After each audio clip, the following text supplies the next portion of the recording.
নমস্কার বন্ধুরা, কৃষ্ণা কিচেন ব্লগে আপনাদের সবাইকে স্বাগত। আশা করি আপনারা সকলে ভালো আছেন। আজকে আমি বানাবো সাবুর লুচি আর আলু কুমড়োর সবজি। দেখুন বন্ধুরা, এখানে আমি একটা কড়াইয়ে সাবু নিয়ে নিলাম 1 বাটি এবং একটু নেড়ে নামিয়েও নিলাম। এবার সাবুটা একটু ঠান্ডা করে আমি একটা মিক্সি জারে গুঁড়ো করে নিলাম। দেখুন আমি এখানে সাবু খুব মিহি করে গুঁড়ো করেছি। এবার এই সাবু একটা থালা নেব, থালাতে বা যে কোনো পাত্রে আপনারা একটা ছাঁকনির সাহায্যে বা চালুনির সাহায্যে সাবুগুলো চেলে নিতে পারেন। আমি একটা বড় ছাঁকনির সাহায্যে আমি সাবু চেলে নিচ্ছি। যেগুলো মোটা থাকবে সেগুলো আমি বাদ দিয়ে দেবো। দেখুন আমি একটা ছাঁকনির সাহায্যে সাবুগুলো খুব সুন্দর করে চেলে নিচ্ছি। এই রেসিপিটি আপনারা শুরু থেকে শেষ পর্যন্ত সম্পূর্ণ দেখবেন, তাহলে বুঝতে পারবেন কত সুন্দর হবে রেসিপিটি। আর নিয়ে নিয়েছি দেখুন একটা বাটিতে 3টে আলু সেদ্ধ। আলু আগে থেকে আমি সেদ্ধ করে রেখেছিলাম। এবার গ্রেটারের সাহায্যে আলুগুলো আমি গ্রেট করে নেব, কারণ এখানে হাতে মেখে নিলে গোটা থাকার সম্ভাবনা থাকবে আর লুচিগুলো বেলার সময় তখন ছিঁড়ে বা ফেটে যেতে পারে। সেই কারণে আমি গ্রেটারে গ্রেট করে নিচ্ছি, তাহলে সাবুর সঙ্গে আলুটা মাখতেও সুবিধা হবে আর কোনো গোটা থাকবে না। দেখুন আমি একটা গ্রেট করে নিলাম, একইভাবে আরও 2টো আলু আমি গ্রেট করে নিয়েছি। দিয়ে দিলাম আমি হাফ চামচ জিরে ভাজা, হাফ চামচের একটু বেশি। আর দিয়ে দেব এখানে আমি কাঁচা লঙ্কা কুচি। এখানে আমি 3টে কাঁচা লঙ্কা দিয়েছি। দিয়ে দিলাম 2 চামচ মতো ধনেপাতা কুচি। আর দেব স্বাদ মতো লবণ। এখানে আমি সন্দক লবণ ব্যবহার করেছি, যেহেতু আজকে একাদশীতেই আজকে আমি এই সাবু লুচিটা বানাচ্ছি। দেখুন এবার হাতের সাহায্যে আমি খুব সুন্দর করে মেখে নেব। প্রথমে আলুর সঙ্গে আমি ভালো করে সব কিছুর সঙ্গে সাবু মেখে নেব। তারপর প্রয়োজন মতো অল্প অল্প জল দিয়ে আমি একটা নরম ডো তৈরি করে নিয়েছি। দেখুন বন্ধুরা, এবার একটা আমি ভিজে কাপড় বা রুমাল দিয়ে আমি ঢেকে রাখবো 10 মিনিট। এদিকে আমি গ্যাস অন করে কড়াই বসিয়ে রেখেছি। কড়াইয়ে দিয়ে দিলাম পরিমাণ মতো সাদা তেল। এবার ওই তেলেই আমি দিয়ে দেব পরিমাণ মতো বাদাম।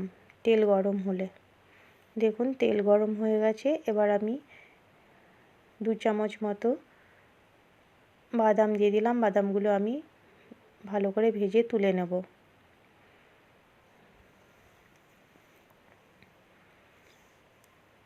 আজ একাদশী, তাই আমি এই সাবুর লুচি রেসিপিটি আপনাদের সঙ্গে শেয়ার করছি বা আমি বানাবো। দেখুন এখানে বাদামগুলো খুব সুন্দর করে ভাজা হয়ে গেছে। আমি অন্য পাত্রে তুলে নিলাম। এবার ওই তেলের মধ্যে আমি দিয়ে দেব হাফ চামচ গোটা জিরে ফোড়ন আর দেব শুকনো লঙ্কা আধখানা। এখানে আমি কাঁচা লঙ্কা দেব, সেই কারণে আমি বেশি শুকনো লঙ্কা দিলাম না। এবার খুন্তিতে নেড়ে কেটে রাখা আলু আর কুমড়ো দিয়ে দেব। এখানে আমি আলাদা করে কোনো কিছু আগের থেকে আজকে দেখাইনি, যেহেতু ভিডিওটা বড় হয়ে যাবে, দুটো রেসিপি একসঙ্গে বানাচ্ছি, সেই কারণেই। দেখুন আমি আলু আর কুমড়ো দিয়ে দিলাম। এবার একটু নাড়াচাড়া করে নেব। এবার দিয়ে দেব স্বাদ মতো সন্দক লবণ। দেখুন আমি স্বাদ মতো সন্দক লবণ দিয়ে দিলাম। আবার আমি ভালো করে নাড়াচাড়া করে নেব।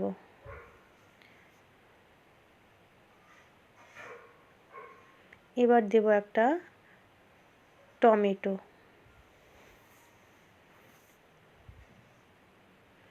আবার একসঙ্গে আমি ভালো করে নাড়াচাড়া করে নেব। এদিকে সবজিটা হতে থাক। আমি এখানে খুব লো ফ্লেম করে দিয়েছি গ্যাসের। এবার আমি লুচিগুলো বেলে নেব। দেখুন আমি কাপড় খুলে নিলাম। ময়দাটা খুব স্মুথ হয়ে গেছে। এবার চাকি বেলনের সাহায্যে আমি লেচি কেটে লুচিগুলো বেলে নেব। এই সাবুর লুচি বা পরোটা খেতে কিন্তু বন্ধুরা খুব সুন্দর লাগে। আপনারা অবশ্যই একবার বাড়িতে বানাবেন, তাহলে বুঝতে পারবেন। এবার আমি চাকি বেলনে অল্প তেল লাগিয়ে আমি বেলে নিচ্ছি। এখানে ধার বা সাইডগুলো ফেটে যায় বন্ধুরা, কিন্তু দেখতে ভালো লাগার জন্য আমি একটা বাটি দিয়ে কেটে নেব। এটা কাটলেও হয়, না কাটলেও হয়, কিন্তু দেখতে ভালো লাগবে বলেই আমি একটা বাটি দিয়ে কেটে নিচ্ছি। আর লুচিগুলো সব একই সাইজের হবে, দেখতেও ভালো লাগবে। দেখুন বন্ধুরা, আমি বাটি দিয়ে কেটে নিলাম। একইভাবে আরও একটা লুচি আমি বেলে আপনাদের দেখাচ্ছি।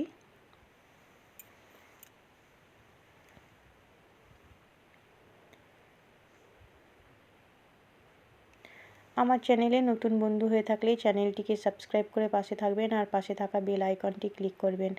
নতুন কোনো ভিডিও আপলোড করার সঙ্গে সঙ্গে নোটিফিকেশন পৌঁছে যাবে সবার আগে আপনাদের কাছে। আর রেসিপিটি ভালো লাগলে লাইক, শেয়ার, কমেন্ট করবেন। আর ফ্রেন্ডস ও ফ্যামিলির মধ্যে প্রচুর শেয়ার করবেন। আর আপনারা অবশ্যই একবার বাড়িতে বানিয়ে দেখবেন বন্ধুরা, খুবই ভালো লাগবে। যে কোনো উপোসের দিনেও আপনারা এটা বানিয়ে খেতে পারেন। দেখুন আরও একটা লুচি আমার বেলা হয়ে গেছে। একইভাবে আমি সব লুচিগুলো বন্ধুরা বেলে নেব। চলুন তাহলে দেখি। এদিকে তরকারিও আমার প্রায় কষানো হয়ে গেছে। দিয়ে দিলাম আমি পরিমাণ মতো জল। এবার দিয়ে দেবো একটা চেরা কাঁচা লঙ্কা। দেখুন একটু নাড়াচাড়া করে দিলাম। একটা আমি চেরা কাঁচা লঙ্কা দিয়ে দিলাম। এবার 5 মিনিট বাদ আমি ফিরে আসছি। দেখুন বন্ধুরা, 5 মিনিট বাদ ফিরে আসলাম। সবজি খুব সুন্দরভাবে সেদ্ধ হয়ে গেছে। আমি দিয়ে দিলাম হাফ চামচ জিরে ভাজা। যে জিরে ভাজা আমি সাবুর ময়দাতে আমি দিয়েছিলাম। এবার আবার একটু নাড়াচাড়া করে ভেজে রাখা বাদামগুলো ওপর দিয়ে ছড়িয়ে দেব। দেখুন এখানে আজকে একাদশী বন্ধুরা, তাই আমি কোনো হলুদ ব্যবহার করিনি। দেখুন আবার একটু নাড়াচাড়া করে আমি সবজি নামিয়ে দিলাম। অন্য একটা কড়াই বসিয়ে আমি দিয়ে দিচ্ছি পরিমাণ মতো সাদা তেল। এখানে তেল গরম হওয়া পর্যন্ত বন্ধুরা অপেক্ষা করতে হবে। দেখুন এদিকে আমি লুচিগুলো বেলে নিয়েছি। এবার দেখুন তেলও গরম হয়ে গেছে। এবার লুচিগুলো একটা একটা করে ছেড়ে আমি ভেজে নেব। এখানে কিন্তু লুচি বন্ধুরা খুব যে ফোলে তা নয়, মোটামুটি লুচিগুলো ফোলে, কিন্তু খেতে খুবই ভালো হয়। দেখুন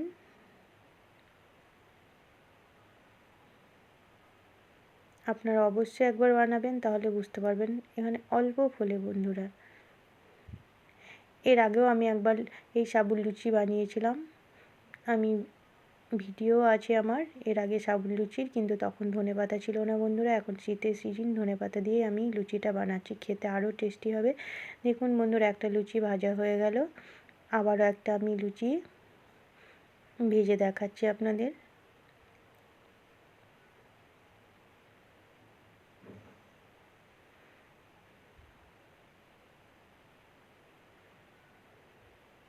আপনারা যে কোনো উপবাসের দিন এই রেসিপিটি আপনারা বানিয়ে খেতে পারেন।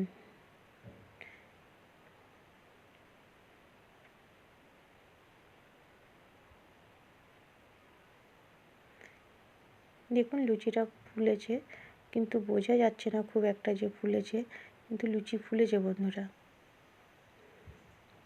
আর দেখতেও কত সুন্দর লাগছে।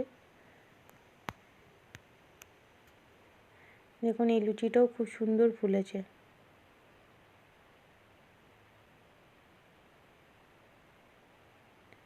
তাহলে বন্ধুরা একইভাবে আমি সব লুচিগুলো ভেজে নিচ্ছি।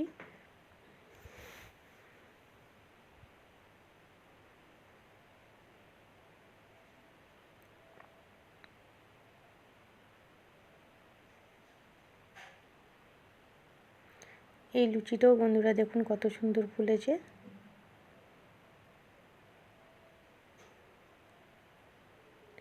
তাহলে আপনারা অবশ্যই একবার বাড়িতে বানাবেন, তাহলে বুঝতে পারবেন কতটা সহজ। আমার সব লুচি ভাজা হয়ে গেছে বন্ধুরা, একটা প্লেটে সার্ভ করে দিচ্ছি। দেখুন